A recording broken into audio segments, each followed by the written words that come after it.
우리가 즐겨 먹는 그 샌드위치 있잖아요. 샌드위치 그 빵 사이에다가 고기나 야채나 뭐 이런 걸 넣어가지고 먹잖아요. 근데 이 샌드위치 그러니까 왜 샌드위치인지 아세요? 샌드위치를 왜 샌드위치라고 이름을 붙였을까요? 재미있는 이야기가 있는데요. 그 영국의 왕실에 샌드위치 백작이라는 사람이 있었대요. 백작 이름이 샌드위치예요. 근데 이분이 카드놀이를 너무너무 좋아하는 거예요. 그 카드놀이를 한번 시작하면 꼼짝하지 않고 카드놀이를 하는 거예요, 계속. 그러니까 이제 식사하는 시간조차도 아까운 거죠. 식사하는 시간을 어떻게 하면 좋을까 하다가 밑에 부하한테 빵 속에다가 고기 뭐 이렇게 넣어가지고 가져와. 그러면서 이제 계속 카드놀이를 하면서 먹는 거죠, 이렇게. 네. 근데 사람들이 먹는 거 보고서 나도 한번 먹어봅시다. 그거 먹어봤는데 생각보다 굉장히 맛있는 거예요, 이게. 그래서 다른 사람들도 샌드위치 백작이 먹는 빵인데 괜찮아. 그러면서 이렇게 먹다 보니까 그 빵 이름이 샌드위치라고 이름이 붙은 거예요. 그래서 샌드위치라고 불리게 됐던 거예요. 저만 웃은가요? 근데 오늘 말씀을 보면 제가 왜 이 말씀을 드렸냐면 오늘 예수님께서도 식사 시간조차도 잊어버릴 만큼 큰 관심을 가지고 계신 게 있었어요.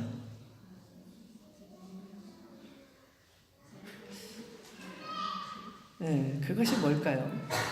오늘 말씀을 살펴보면서 그것을 한번 나눠보고 싶어요. 우리가 읽은 말씀을 보면 음식을 구하러 갔던 제자들이 돌아왔죠. 돌아와서 예수님께 음식을 장만해서 준비해서 딱 드리면서 예수님 이제 배가 고프시죠? 저희들이 음식을 준비해 왔으니까 이제 식사하시는 게 좋겠습니다. 식사하세요 라고 말씀을 드려요. 근데 예수님께서 뭐라고 말씀하시냐면 보세요. 내게는 너희가 알지 못하는 먹을 양식이 있다. 이렇게 말씀하세요. 이미 드실 것이 있다는 거예요. 제자들이 깜짝 놀랐죠. 그래서 우리가 마을에 내려간 사이에 누가 음식을 예수님께 갖다 드렸나? 예수님께서 벌써 드셨나? 이렇게 궁금해하는 거예요. 예수님께서 하시는 말씀이 무슨 뜻인지 잘 모르니까 우리가 앞에 부분을 살펴봤지만 지난주 살펴봤지만 예수님께서는 식사하지 않으셨어요. 사실 이 내용으로 봐서는 물도 안 드신 것 같아요. 예수님께서는 아무것도 안 드신 상태예요. 6절 말씀에서 본 것처럼 예수님께서 처음에 우물가에 앉아 계실 때 너무너무 피곤했고요. 뭔가 마실 물이 필요했어요. 그래서 예수님께서 그 자리에 앉으셨단 말이에요. 그러나 수가성의 한 영혼을 구원하기 위해서 그와 대화를 나누시면서 열정적으로 그와 함께 계실 때 배고프신 게 사라졌어요. 피곤함도 잊으셨고 배고픈 거나 목마른 거나 이런 것들이 다 달아났던 것 같아요. 다 잊어버리신 것 같아요.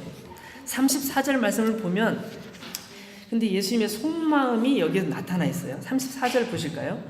예수께서 이르시되 나의 양식은 나를 보내신 이의 뜻을 행하며 그의 일을 온전히 이루는 이것이니라. 이 말씀을 보면 지금 제자들이 가져온 음식에 대한 것과 좀 달라요. 예수님 말씀하시는 게 이 말씀을 하시는 예수님 말씀 보면 나의 양식이라고 말씀하신 예수님의 이 나의 양식은 제자들이 생각했던 음식물과 아니에요. 달라요. 여러분 인간은 음식물을 먹음으로써 피로를 회복하고 또 에너지를 얻잖아요. 음식을 먹어야 돼요. 제가 이번 주에 아주 신기한 분을 한 번 만났는데 그분은 하루에 한 끼만 드신대요. 그런데 한 끼만 드시는데 별로 배가 안 고프대요.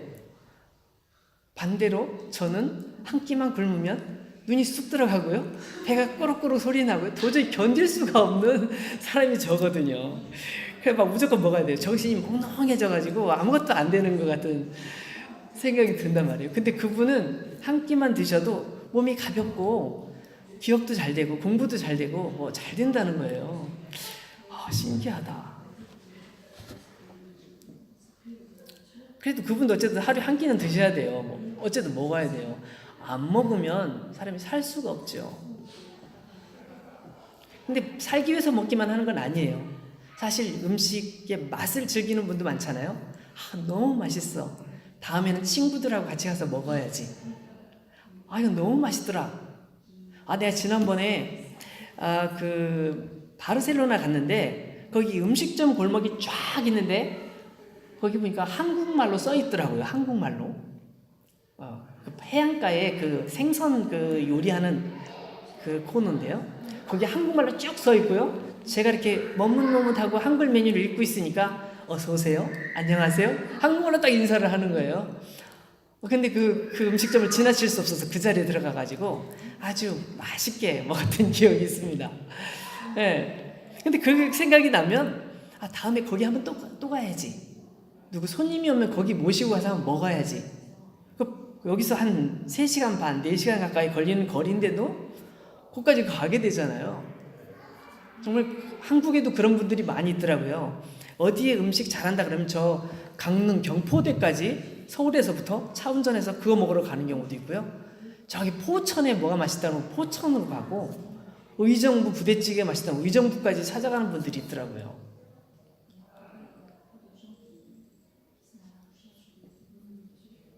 맛있는 음식, 그 음식도 우리 몸을 건강하게 하는 음식, 이런 것들을 사람들은 사모하고 찾아가게 되죠.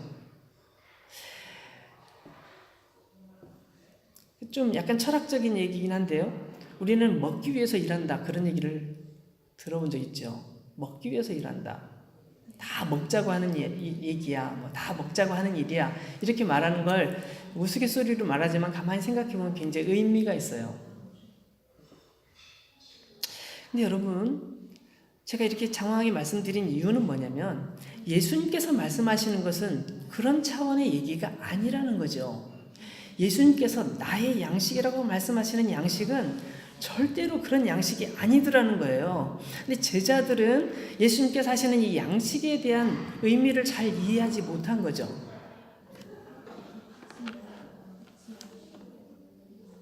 그래서 제자들은 누가 예수님께 먹을 음식을 갖다 준 건가? 라고 생각하고 있었지만 예수님께는 그게 아니었어요. 예수님께서 말씀하신 것은 예수님을 이 땅에 보내신 성부, 하나님 아버지, 그분께서 나를 이 땅에 보내신 그 일을 이루면서 그 일을 온전하게 이루는 것이라고 부연 설명을 하고 계신 거죠. 여기서 보내신 이 뜻을 이룬다는 것은 어떤 의미일까요? 온전히 이룬다고 또 되어 있는데 온전히 이룬다는 말은 또 어떤 의미가 있을까요? 이 두 가지가 사실 굉장히 많은 의미를 가지고 있습니다. 오늘 본문 앞에 나오는 한 여인과의 대화를 통해서 우리는 잘 알 수 있는데요. 예수님께서는 이 땅에 오셔서 하나님의 마음을 전하셨어요. 여러분, 선지자들을 통해서 이미 하나님의 말씀은 이 땅에 선포되고 있었어요. 선포되어 있었습니다. 근데 사람들은 그 말씀을 들으면서 선지자를 통해 받은 말씀을 들으면서 큰 은혜를 받곤 했는데 세월이 지나면서 그 말씀의 의미가 점점 변질되기 시작했어요. 심지어는 그 말을 전하는 사람의 모습을 보면서 도대체 저 사람이 하나님의 말씀을 전하고 있지만 저런 사람을 보고 내가 어떻게 하나님을 믿어? 실망한 사람들도 많았어요. 그래서 난 하나님은 믿겠지만 당신들은 못 믿겠어. 당신의 모임은 못 가겠어. 라고 실망한 사람들이 굉장히 많아졌어요. 그래서 하나님에 대해서도 오해하기 시작한 거죠. 하나님께서 말씀하시는 게 정말일까? 그래서 많은 왜곡이 있었어요. 변질이 있었어요. 그러니까 스스로 생각하는 거죠. 하나님은 굉장히 무서운 분이실 거고 나를 심판하시면 나는 견뎌내지 못할 거고, 그러려면 내가 하나님을 아예 모른 척하고 사는 것이 차라리 나을 수도 있어. 온갖 나의 속의 생각을 가지고 하나님을 판단하고 하나님의 뜻을 왜곡하는 거예요. 그래서 늘 하나님을 생각하면 무섭고 불안하고 두려운 존재가 된 거예요. 예수님께서는 하나님의 말씀에 대해서 이렇게 오해하는 사람들에게 하나님의 말씀의 진정한 뜻이 뭔지를 가르쳐 주셔요. 우리가 이 수가성 여인과의 예수님과의 대화의 내용을 가만히 읽어보면 거기서도 나오잖아요. 수가성의 여인이 이렇게 얘기를 하면 예수님께서 그게 아니고 그것은 이런 내용입니다. 이렇게 얘기해 주죠. 이 수가성 여인이 그랬습니다. 선생님, 주님, 예배를 어디서 드려야 되죠? 우리 동네 분들은, 우리 조상 분들은 다 여기서 예배를 드려야 된다고 하고, 유대인들은 예루살렘에서 예배 드려야 된다고 하는데 저는 헷갈려요. 저는 도대체 무슨 어딘지를 모르겠어요. 라고 얘기할 때 예수님께서 그에 대해서 여기도 말고 예루살렘도 말고 하나님께서는 신령과 진리로 예배하는 그 사람을 찾으신, 영과 진리로 예배하는 자를 찾으신다라고 교정해 주시죠. 그거 말고도 계속 교정해 주는 내용들이 많이 나와 있어요. 사람들이 하나님에 대해서 오해하는 것, 하나님 말씀에 대해서 오해하는 것들을 예수님께서는 계속 수정해 주셨어요. 그리고 하나님께서 얼마나 여러분을 사랑하시는지, 하나님께서 얼마나 당신을 사랑하시는지 그걸 알으라고 자꾸 말씀해 주세요. 그 대표적인 예가 요한복음 3장 16절에 나와 있는 말씀이죠. 많은 분들이 이 말씀을 외우고 계실 텐데 혹시 못 외우는 분들을 위해서 함께 찾아보도록 합니다. 요한복음 3장 16절을 찾아서 우리 다 같이 한번 읽어볼까요? 요한복음 3장 16절. 여기 보면 이렇게 나와 있어요. 다 같이 읽어봅니다. 하나님이 세상을 이처럼 사랑하사 독생자를 주셨으니 이는 그를 믿는 자마다 멸망하지 않고 영생을 얻게 하려 하심이라. 하나님께서 사랑하신다는 거예요. 하나님께서 세상을 사랑하시고 여러분을 사랑하신다는 거예요. 하나님의 근본적인 마음은 사랑이라는 거예요. 하나님께서는 여러분을 사랑하십니다. 오해하지 마세요. 하나님께서는 사랑하고 계십니다. 이렇게 얘기하시는 거죠. 그리고 이 말씀처럼 온 인류를 사랑하셔서 영생을 얻게 하시려고 누구를 보내셨다고 나와 있어요? 독생자, 사랑하는 독생자를 보내주셨다라고 말씀하고 있어요. 그를 온 인류가 영생을 얻게 하려고, 영생을 얻게 하시려고 하나님께서 독생자를 보내주셨는데 이 독생자가 죽음으로, 십자가에서 죽으심으로 구원을 온전히 이루시는 게 하나님의 뜻이죠. 그래서 오늘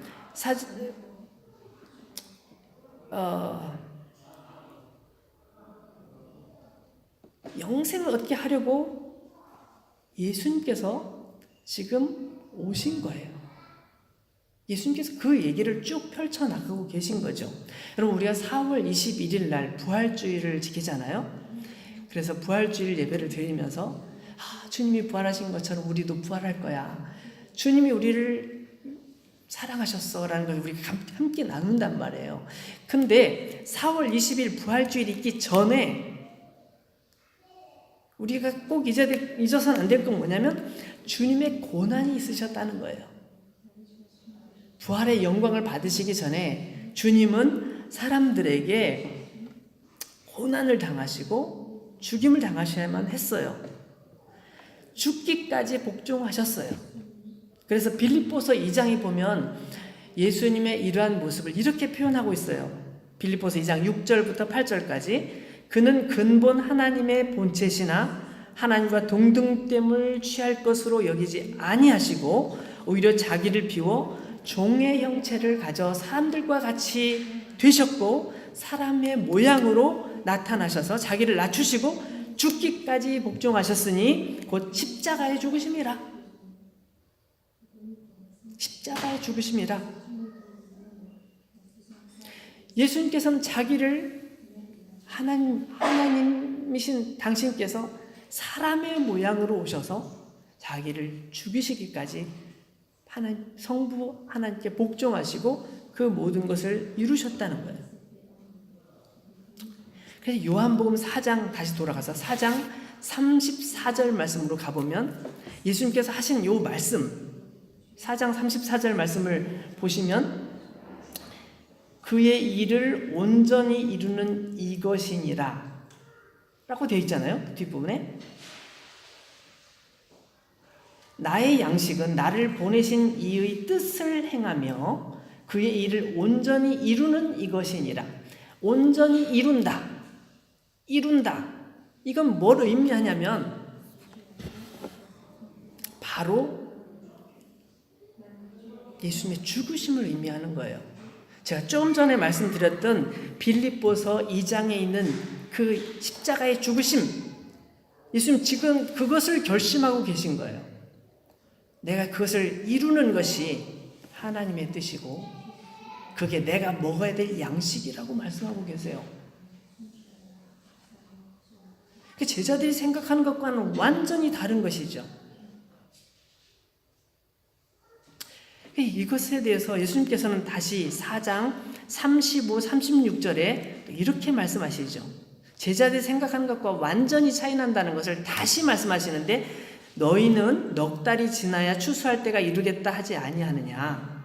그러나 나는 너희에게 이르노니 너희 눈을 들어 밭을 보라. 희어져 추수하게 되었도다. 아직 4달이나 남았는데요? 아니에요. 다시 그 뒤를 보면 이렇게 나와 있어요. 거두는 자가 이미 싹도 받고 영생에 이르는 열매를 모으나니 열매가 그냥 곡식이 아니군요. 영생의 열매네요. 영생의 열매를 모으나니 이는 뿌리는 자와 거두는 자가 함께 즐거워하게 하려 함이라.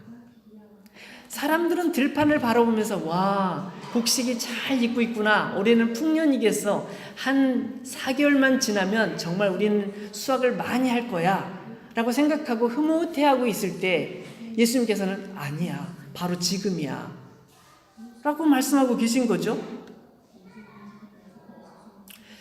예수님의 생각과 제자들의 생각이 너무너무 다른 거예요. 너무너무 다른 거예요. 최근에 제가 인터넷에서 어떤 기사를 하나 봤는데요. 어떤 기록을 봤는데 잠깐 소개를 할게요. 어떤 집사님이 한국에 가셨어요. 한국에 가셔서 택시를 탔는데 밤늦게 택시를 타셨는데 택시 운전하시는 분이 한 30대 젊은 분이었대요. 젊은 분이 이렇게 딱 이제 어디까지 가요? 그렇게 했더니 딱 운전하면서 근데 손님 그 씹고 계신 껌 향기가 굉장히 좋은데 저도 하나만 주시면 안 될까요? 갑자기 물어보는 거예요. 그래서 어떡하죠? 제가 이 껌이 하나밖에 없는데 이거밖에 없는 걸 같은데 했더니 뭐 됐어요. 전 솔직히 재수 없는 놈이에요. 오늘 하루 종일 재수 없었고 껌 하나 얻어먹는 것조차도 재수가 없네요. 괜찮아요. 이렇게 얘기를 하더래요. 그러니까 집사님 굉장히 마음이 불편한 거예요. 그래서 혹시나 어디 가방에 껌이 떨어진 거 있을까? 그래서 가방을 뒤적뒤적 해보니까 껌이 하나 있더래요. 다행히. 그 물건 사이에 이렇게 껴있는 게 하나 있더라는 거예요. 그래서 그 껌을 드리면서 자, 이거 보세요. 기사님 재수가 없는 분이 아니에요. 제가 찾아보니까 껌이 하나 있는데 이거 한번 드세요. 그러면서 이제 껌을 드렸대요. 근데 껌을 씹으면서 이분이 운전을 하면서 저요, 솔직히 진짜 재수없는 놈이거든요. 저희 할아버지 옛날 자살했거든요. 저희 아버지도 자살했어요. 그리고 몇 년 전에 저희 형도 또 자살했고요. 저도요, 옛날에 큰 사고 당해가지고 몸 다쳐서 다른 일 못하고 겨우 운전하고 살아요. 근데 우리 애가 또 몇 년 전에 우리 애가 태어나서 큰 병에 걸려서 막 고생 되게 많이 했고요. 지금 제 아내가 정신병으로 또 고생하고 있어요. 정말 전 재수 하나도 없는 사람이에요. 그러면서 막 자기 얘기를 하는 거예요. 이 집사님께서 마음이 너무 아픈 거야. 너무너무 비관적으로 사시니까. 그래서 이 집사님께서 그 말씀을 듣는 동안 문득 이런 생각이 들었대요. 혹시 하나님께서 나를 이 사람 도와주라고 이 차에 태우신 건 아닐까? 혹시 하나님께서 이분을 나에게 보내주신 건 아닐까? 내가 이분을 어떻게 도울 수는 없을까? 그런 생각이 들었다는 거예요. 그래서 이분하고 얘기를 시작했어요. 힘드셨겠네요. 그러셨군요. 그러시군요. 쭉 얘기를 들으면서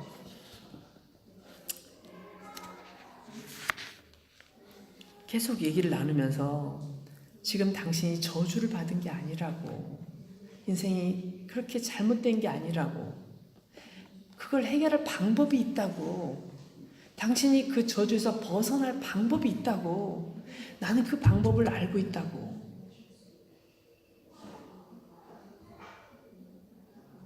그러면서 그 얘기를 계속 해줬대요. 목적지에 도착할 때까지 계속 얘기를 해줬대요.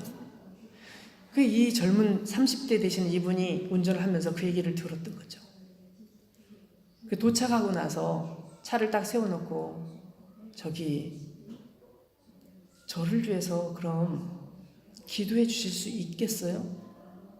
저 같은 사람한테도 저를 위해서 기도해 주실 수 있겠어요? 저를 도와주세요. 저를 살려주세요. 라고 그분이 말을 했대요. 그 자리에서 그 집사님은 그분을 위해서 간절히 기도하고 그분의 이름을 적어서 제가 당신을 위해서 앞으로도 계속 기도할 거니까 절대로 낙심하지 마세요.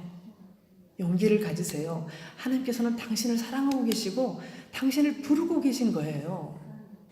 당신을 포기하지 않으셨어요. 그래서 저를 만나게 해주신 거라고 저는 그렇게 생각해요. 라고 그분에게 설명을 해드렸대요. 근데 그분이 그 얘기를 듣고서 제가 이번 주부터는 교회를 한번 찾아가 볼게요. 전 생전 처음이거든요. 좀 굉장히 걱정되기는 하는데 어쨌든 한번 가볼게요.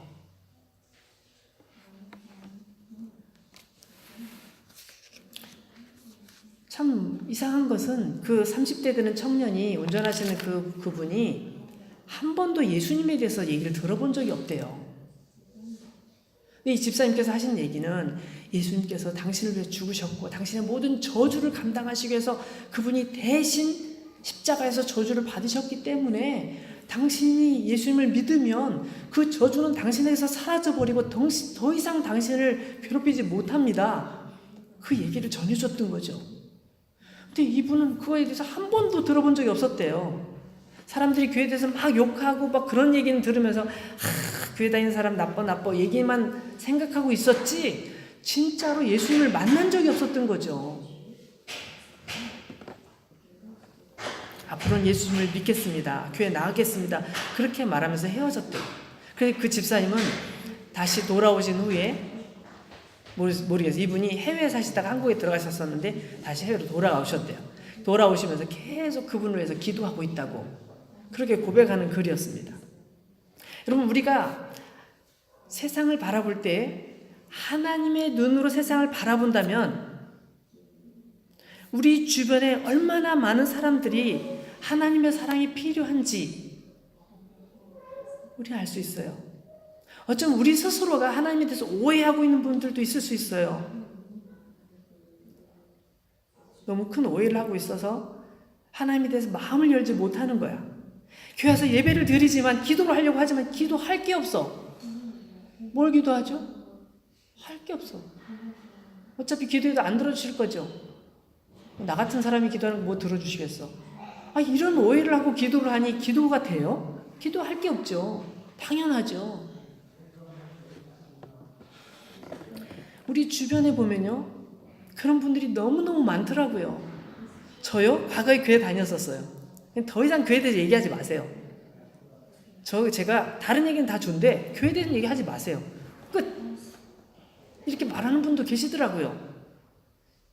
그분하고 얘기를 들어보면 굉장히 착하시고 정말 좋은 분인데 큰 상처가 있었던 거예요. 제가 그거에 대해서 참 가슴 아프게 생각해요. 한참 얘기하다 보면 마음이 열리고 그분이 하나님께 다시 발견한 것을 종종 보곤 하는데 안타까운 일이에요. 얼마 전에 어떤 집사님께서 그러시더라고요. 부르키나파소를 위해서 기도하는데 자꾸 눈물이 나와서 계속 울었다고 말씀하시더라고요. 하나님께서 우리가 기도할 때 우리의 영을 감동시키셔서 때로는 울게도 하시고 그 영혼을 간절한 마음으로 바라보게 하시기도 하죠. 그죠? 그럴 때 우리는 그들을 생각하면서 울고 그들을 위해서 더 간절히 기도하게 돼요.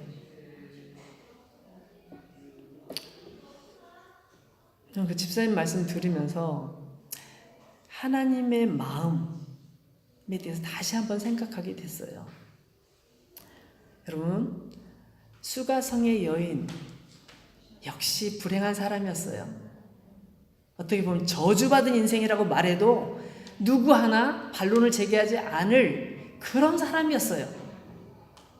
그러나 그가 예수님을 만났을 때 그는 행복한 사람이 됐을 뿐만 아니라 예수님께서 드시는 천국의 양식을 그분도 같이 먹는 입장이 됐어요. 그리고 그것을 자기만 먹는 것이 아니라 자기 동네 사람들에게 막 나눠줄 수 있는 용기가 생겼어요. 여러분, 나 혼자 먹기는 너무 아까워요. 이건 세상에서 볼 수 없는 양식이야. 이걸 여러분도 나눠 먹었으면 좋겠어요. 사람들이 가서 그 얘기를 한 거죠. 그러니까 사람들이 그 얘기를 듣고서 다 예수님께로 나왔어요. 예수님 얘기 듣기 시작했죠. 여기 있는 말씀이 영생의 열매, 영생의 열매를 그들도 거두기 시작했어요. 예수님 얘기를 듣다 보니까 안 되겠어. 예수님 여기서 이러지 마시고 우리 동네로 들어갑시다. 우리 집으로 가요. 우리 좀 같이 얘기를 좀 더 합시다. 모시고 들어갔어요. 마을로 들어가서 다 같이 모여가지고 말씀을 듣는 거예요.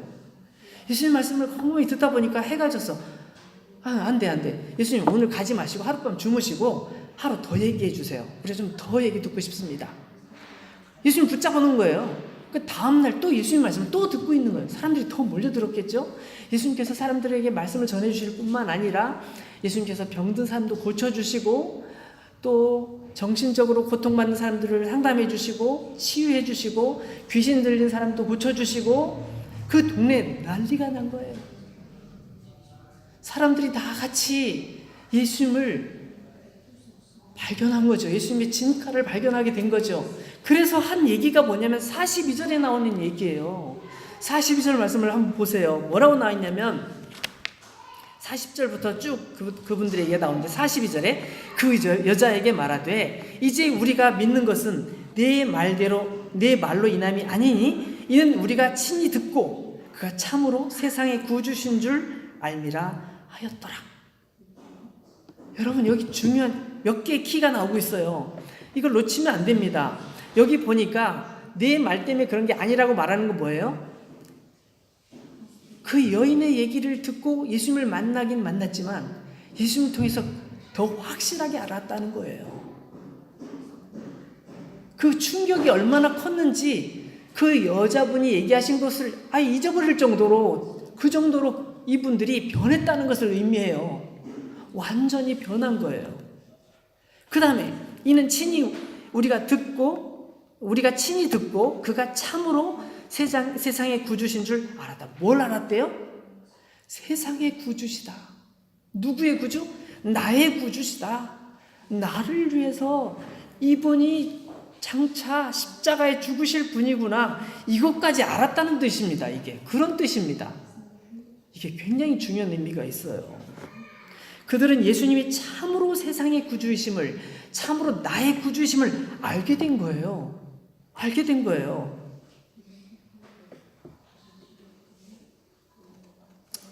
사랑하는 여러분, 전 우리도 그 주인공으로 초청받고 있다는 사실을 우리가 느꼈으면 좋겠어요.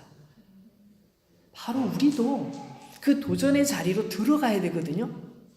예수님께서 지금 오늘 말씀을 통해서 우리에게 도전을 주시는 게 뭐예요? 우리는 늘 이방인처럼 뒤에서 예수님 소리 잘 안 들려요. 좀 가까이 해주세요. 예수님 잘 모르겠어요. 성경 읽어도 모르겠고 졸립고 성경 읽어도 무슨 말인지 잘 모르겠어요. 우리 늘 이렇게 뒷전에 있지 않았나요? 지금 주님께서는 이 말씀을 통해서 우리에게 도전하시는 거예요. 예수님께서 드셨던 나의 양식이라고 예수님 말씀하셨던 그 양식을 우리의 양식으로 삼고 우리도 그걸 먹어야지. 나도 먹어야지. 그리고 그걸 나도 나눠야지.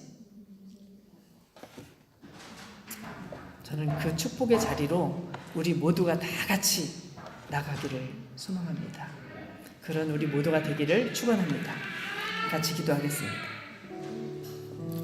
예수님께서 말씀하실 때 나의 양식이라고 말씀하셨는데요.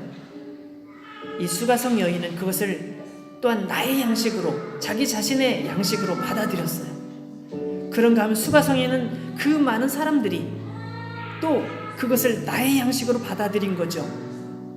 그리고 오늘 이 말씀을 듣는 우리 모두에게 예수님의 말씀, 나의 양식을 우리 양식으로 받아들일 것을 오늘 우리에게 도전하고 계세요. 주님, 이것이 나의 양식이 되길 원합니다. 나의 영생이 되길 원하고 영생의 열매가 되길 원합니다.